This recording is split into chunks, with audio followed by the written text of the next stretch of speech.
जिस घड़ी का 10 साल से आप इंतजार कर रहे थे, वो घड़ी आ चुकी है। बीजेपी की ये सरकार 10 साल जिसने हरियाणा का नुकसान कर दिया, इस सरकार से कितना ये स्टेज पे है ना, लोकीराम जी आप आ जाएंगे, आप किशन जी आप आ जाओ, आप एक एक का नाम थोड़ा सा आप लोगों को भी अजीब सा लगेगा, थोड़ा सा आप हमारे साथी हैं, आपको किसी को है बोलना तो मैं बताओ भाई पान होगी। 10 साल की बीजेपी की सरकार से छिक लिया, कसर बाकी रह रही है। इनका लाइसेंस रिन्यू करोगे, कैंसिल करोगे?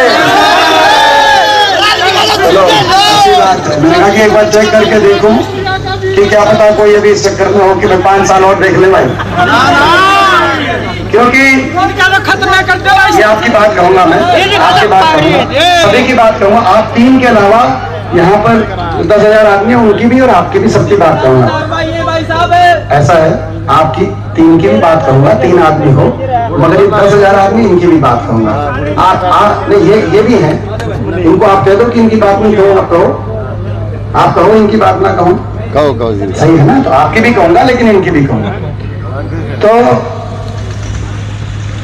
आज ये जो हरियाणा प्रदेश की बीजेपी की सरकार के 10 साल आपने भुगते, आपने देखा इस सरकार का कैसा शासनकाल रहा, पूरा देश ये देख रहा था 10 साल में। जो हरियाणा प्रदेश 2014 से पहले देश में विकास का प्रतीक था, खुशहाली का प्रतीक था,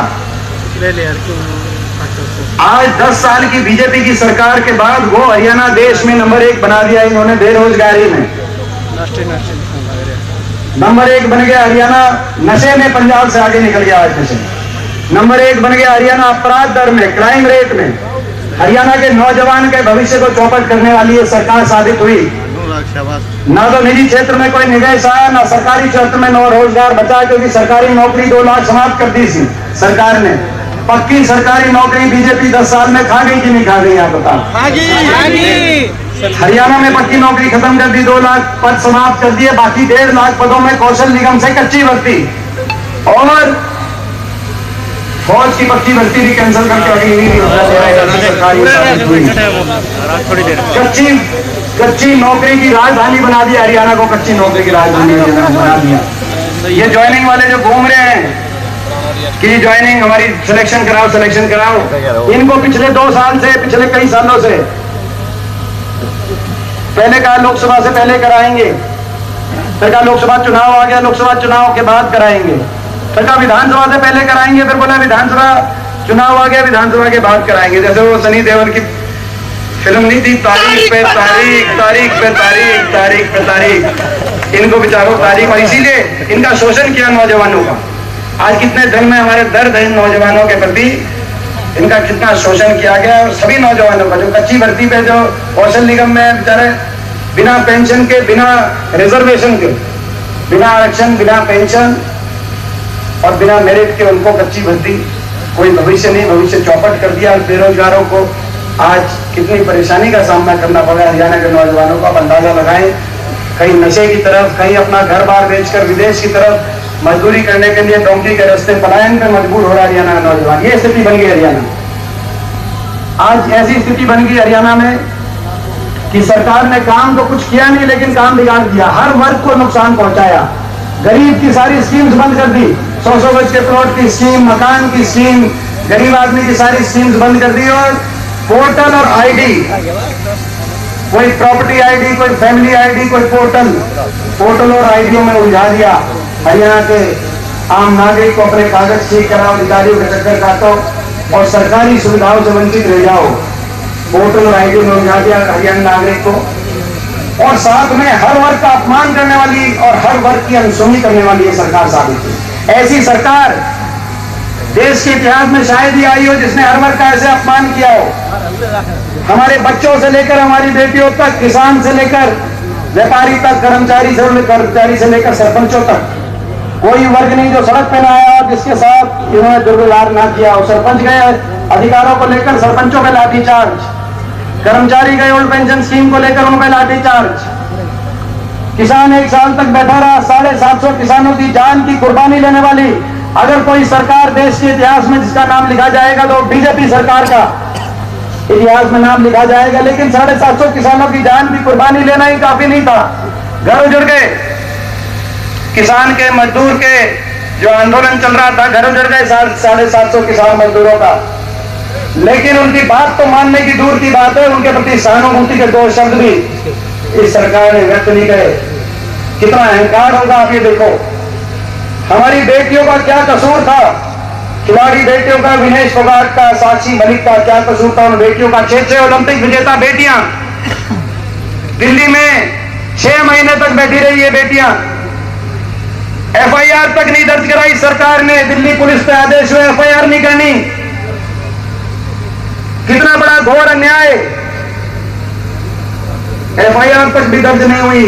दिल्ली की सड़कों पे दिल्ली पुलिस ने घसीटा गया। दिल्ली के 3 तरफ बसा हरियाणा, लेकिन हम जाकर अपनी बेटियों के लिए न्याय नहीं दिला पाए। दिल्ली पुलिस में FIR तक नहीं दर्ज कर पाए। आखिर में 6 महीने के बाद सुप्रीम कोर्ट ने कहा कि इस आरोपी पे FIR दर्ज, और दिल्ली हाई कोर्ट ने उसके चार्जेस फ्रेम कर दिए। कि चार्जेस फ्रेम करके कहा दिल्ली सेशन कोर्ट ने कि इसने 5 बेटियों के साथ गलत काम किया था, पक्का सबूत है। दिल्ली कोर्ट ने कहा। मगर उन बेटियों का क्या कसूर था? आपकी बहन बेटी, ये तो देश है। अपनी दुश्मन की बहन बेटी की इज्जत को भी अपना इज्जत मानने वाली संस्कृति वाला देश है। लेकिन इन बेटियों का क्या कसूर था? कितना अहंकार और कितना अन्याय। हमारे बच्चों को बैठना पड़ा। 5000 स्कूल बंद हो गए।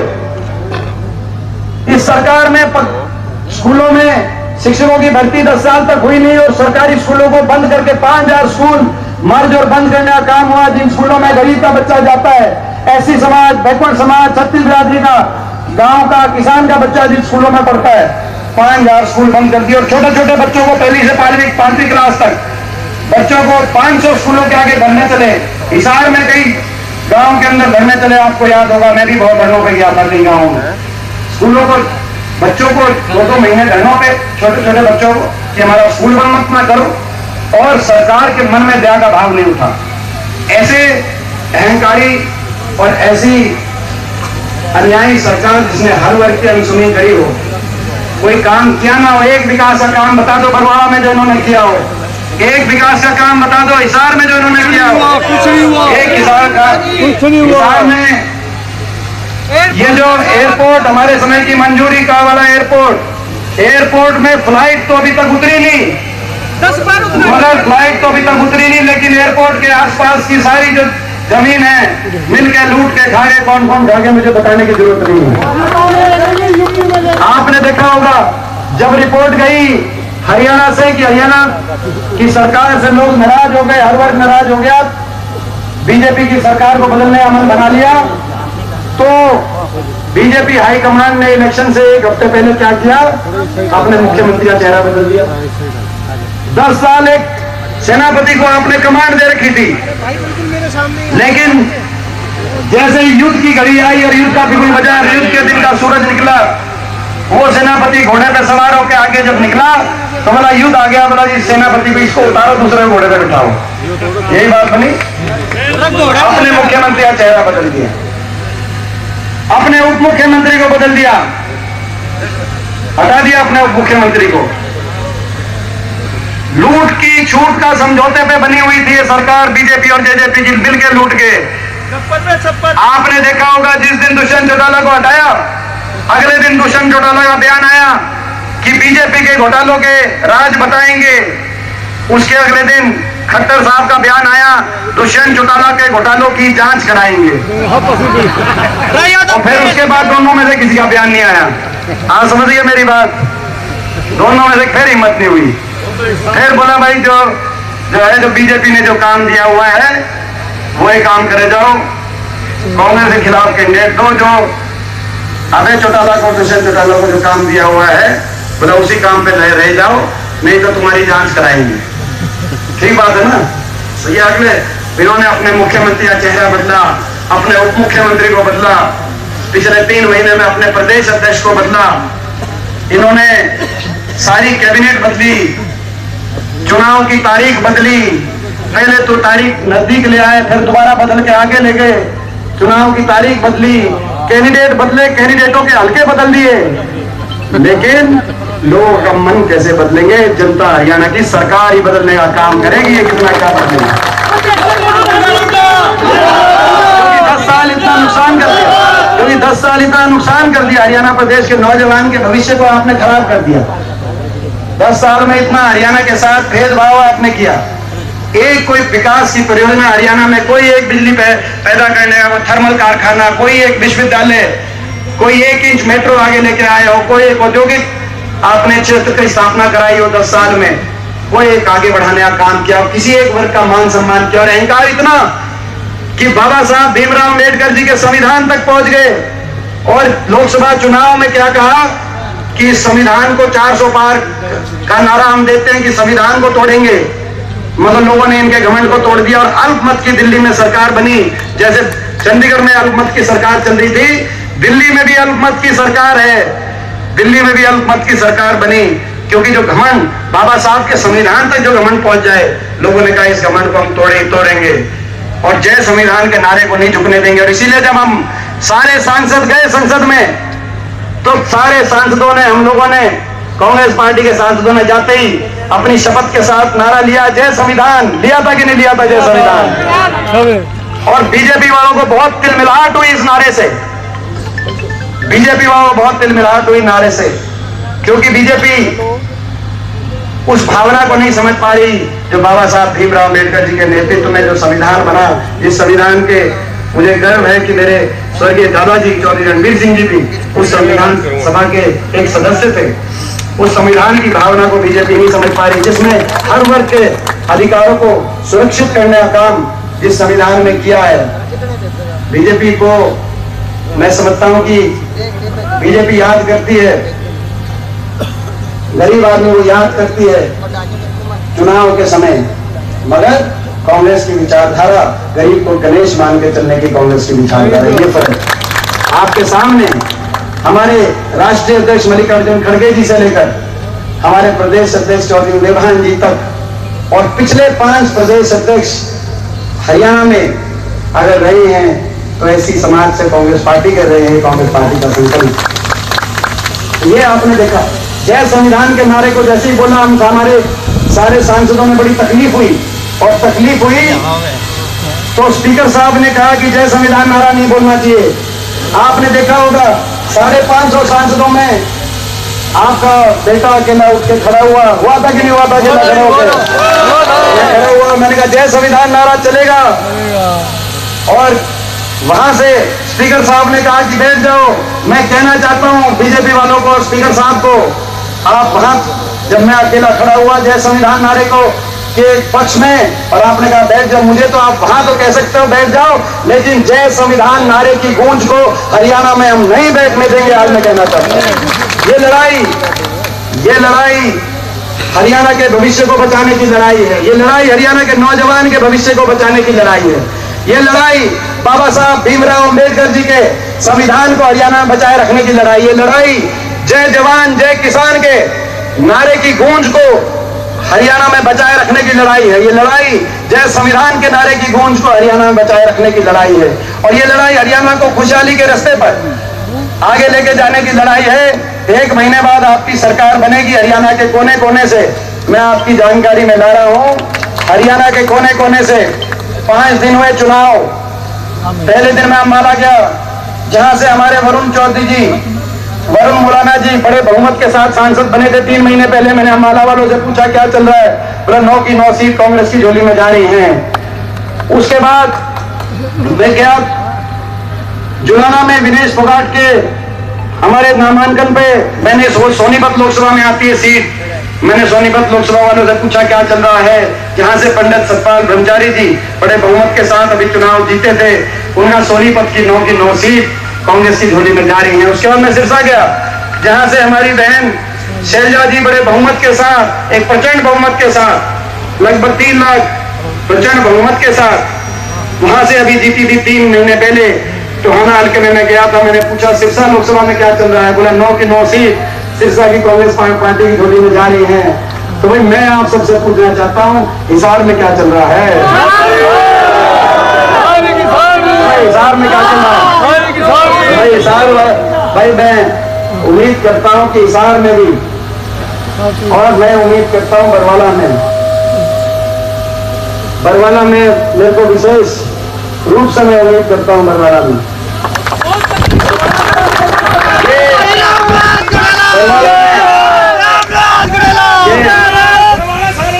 ये सही कहा रामनिवास जी ने, और मैं सभी अपने साथियों से भी कहना चाहता हूँ। वो तो एक तरफ दिखी गया जब सारे ज्वाइन हो गया कि अब ज्वाइनिंग के लिए भी तो कोई ना पाओ भाई कोई, तो मैं अपील अपने सभी साथियों से भी करना चाहता हूँ। सही बात है, सभी कांग्रेस पार्टी में सबका योगदान होता है और सबका अधिकार होता है टिकट की के लिए प्रयास करने का।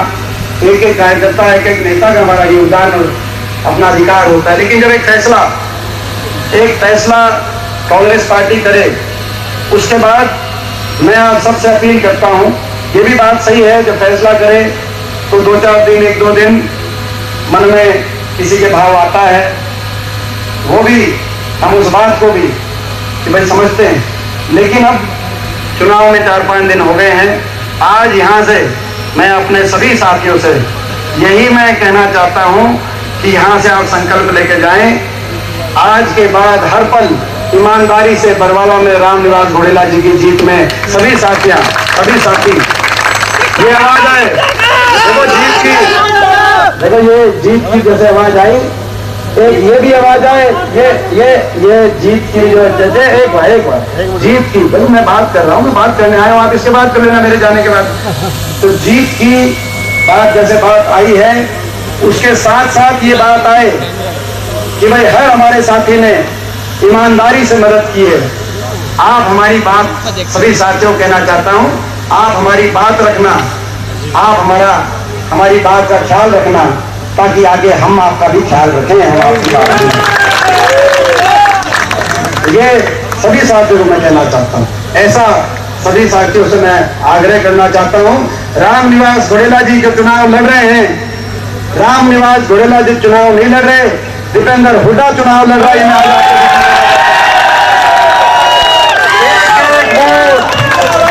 एक वोट जो रामनिवास घोड़ेला जी को जाएगी, वो एक वोट दीपेंद्र को जाएगी, वो एक वोट हरियाणा में हुड्डा सरकार लेके आएगी।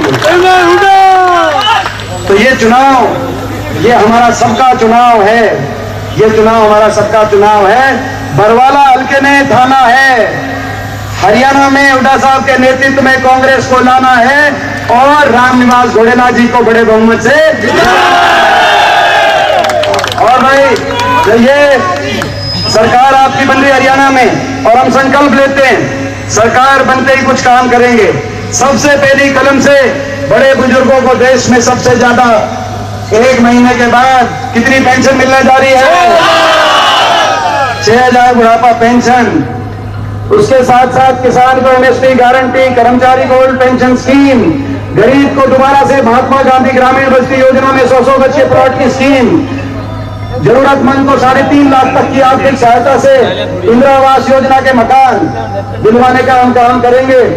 हमारी माताओं और बहनों को जिनके बुढ़ापा पेंशन की जिनकी उम्र नहीं हुई, ऐसी हमारी घर में, क्योंकि घर चलाती है हमारी माताएं बहनें, हमारी माताओं और बहनों को हर महीने 18 साल से ऊपर की माताओं बहनों को 2,000 रुपए की अलग से महालक्ष्मी पेंशन दिलवाने का हम काम करेंगे। माता और बहनों को जो सीधा इनके अकाउंट में जाएगी, माता और बहनों को 2,000 रुपए की पेंशन की अलग से, जो कांग्रेस की सारी सरकारों में हुआ है।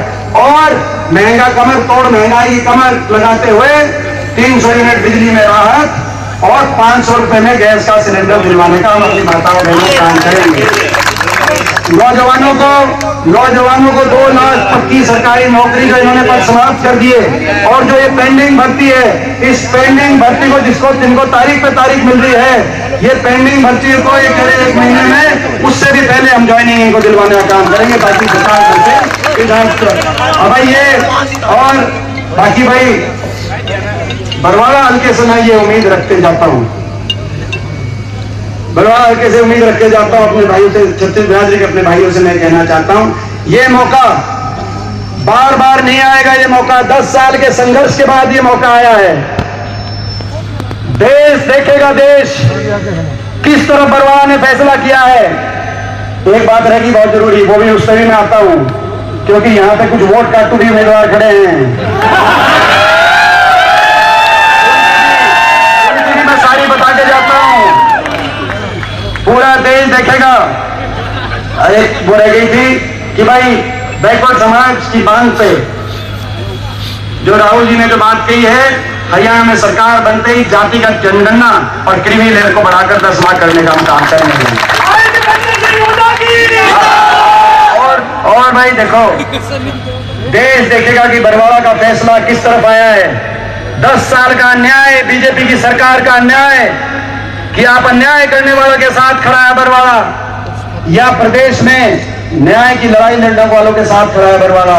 देश देखेगा बरवाला किस तरफ खड़ा है, 750 किसानों की जान की कुर्बानी देने वालों के साथ खड़ा है, या प्रदेश में बदलाव लाने के कांग्रेस पार्टी के हुड्डा साहब के साथ खड़ा है बरवाला।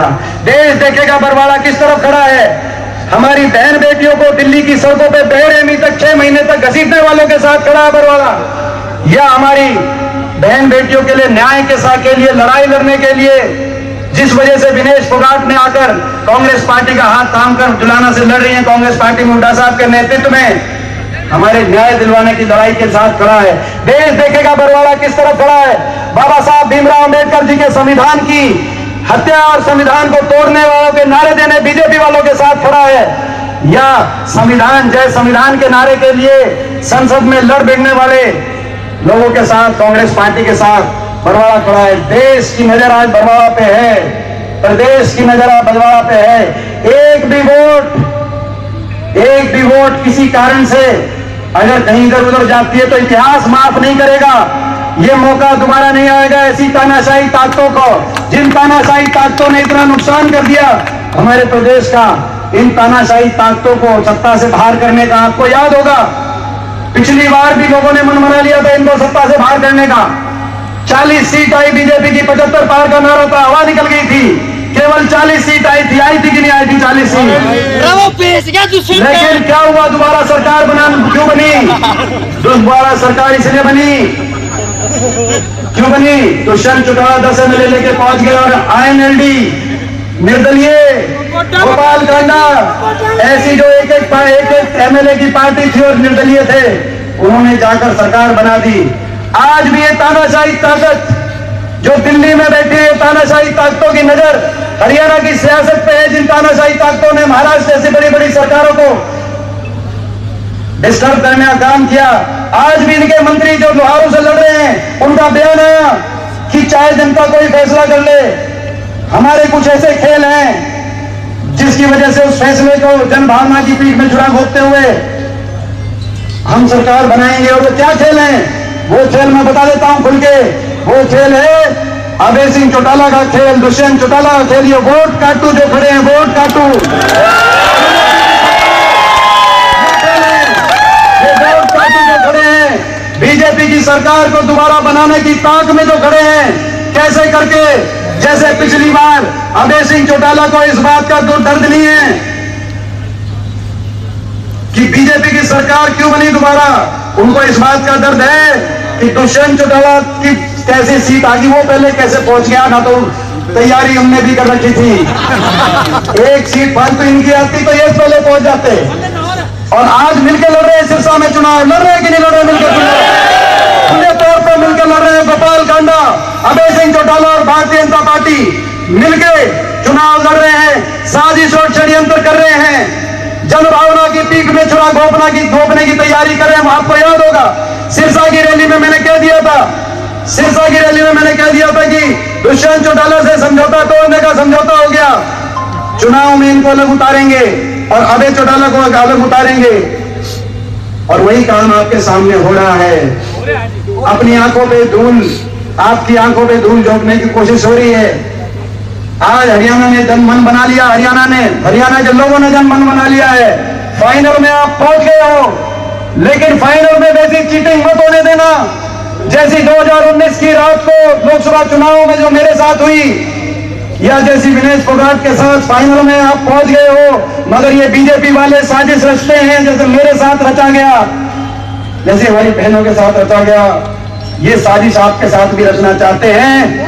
ये जो वोट काटू हैं, ये जो वोट काटू हैं, खुली चुनौती मैं दे रहा हूं। मैंने एक चुनौती दी थी कि दुष्यंत चौटाला की पार्टी की जमानत नहीं बचेगी, इन्होंने इतना विश्वासघात किया। आज आप कहो तो मैं एक और चुनौती दे दूं, ये वोट काटू जो ये पार्टियां, चाहे वो अभय चौटाला है चाहे दुष्यंत चौटाला है, हरियाणा की जनता इस बार बीजेपी के साथ, इनको भी साफ करने का काम करेगी। ये समय समझदारी से समझ, नहीं तो मैं आपको एक बात बता रहा हूं, एक बात आप सबको बता रहा हूं, अगर ये धोखा इस बार हो गया, अगर इस बार हो गया, किसी को कोई वहम नहीं रहना चाहिए, ये अगर धोखा इस बार हो गया, इतिहास आपको हमको माफ नहीं करेगा। क्योंकि ये जो तो भाई ये मौका चुकोगे तो नहीं बरवाड़ा वालों, बताओ भाई, किसी के धोखे में तो नहीं आओगे बरवाड़ा वालों। एक एक वोट जो राम निवास घोड़ेला जी को जाएगी, वही एक एक वोट आपके भाई दीपेंद्र को बनाएगी। ये मेरा संदेश पूरे बरवाड़ा में सबके पास संदेश पहुंचा देना। ये राम निवास घोड़ेला जी नहीं लड़ रहे, ये दीपेंद्र के भाई लड़ रहे हैं आज चुनाव।